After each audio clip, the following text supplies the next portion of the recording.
আসসালামু আলাইকুম। আজকে আমি তৈরি করে দেখাবো আতপ চালের আটার রুটি।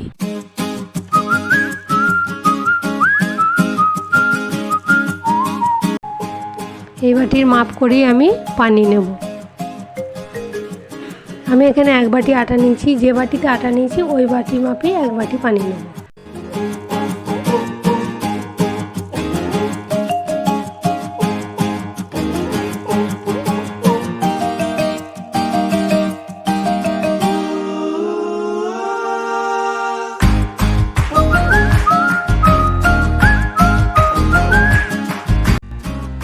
হাঁড়িতে আমি পানিটা দিয়ে দিয়েছি, এবারে অল্প পরিমাণে একটু লবণ দেব। পানিটা ফুটে গেছে, আমি অল্প একটি পাত্রেতে একটু আটা নিয়ে পানি দিয়ে ঠান্ডা পানি দিয়ে গুলে নেবো, দিয়ে ওটা দিলে খুমিরটা ভালো হবে, যাতে খুমিরটা দলা পাকবে না, সেই জন্য ওটা আমি গুলে নিয়ে দিয়ে দিচ্ছি।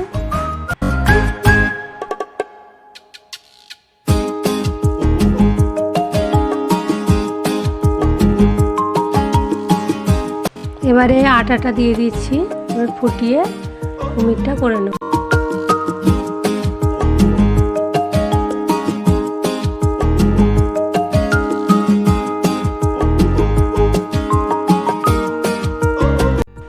এইভাবে পানিটা সব শুকিয়ে গেলে আমার খুমিরটা হয়ে গেছে।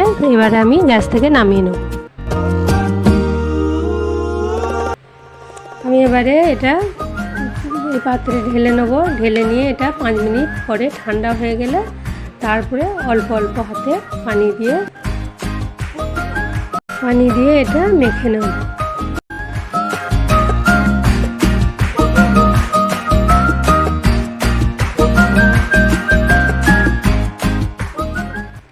পনেরো 20 মিনিট রেখে দিয়ে এটাকে ঠান্ডা করে নেব। তারপরে আবার এটা পানি দিয়ে অল্প অল্প করে মেখে ভালো করে লেচি কেটে নেব।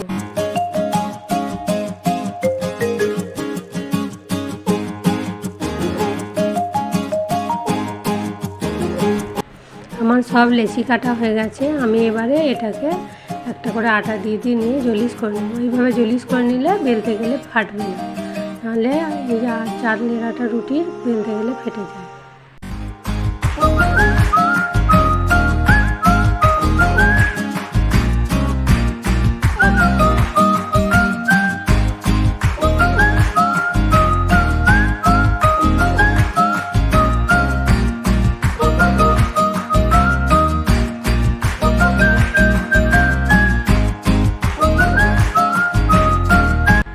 এভাবে আমার সব জলিস করা হয়ে গেল। এবারে আমি বেলে নেব রুটিগুলো।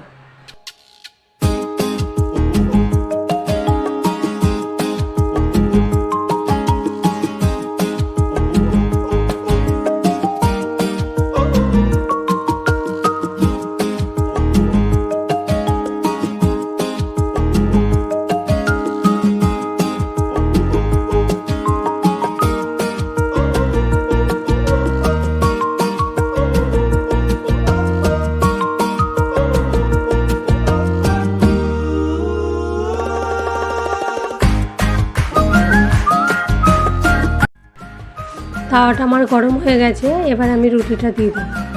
রুটিটা এক পিঠ হয়ে গেলে আবার উল্টে দেবো।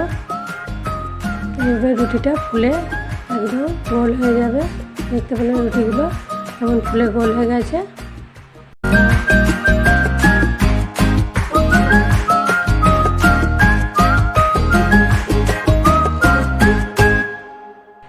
এভাবে প্রত্যেকটা রুটি ফুলে উঠবে।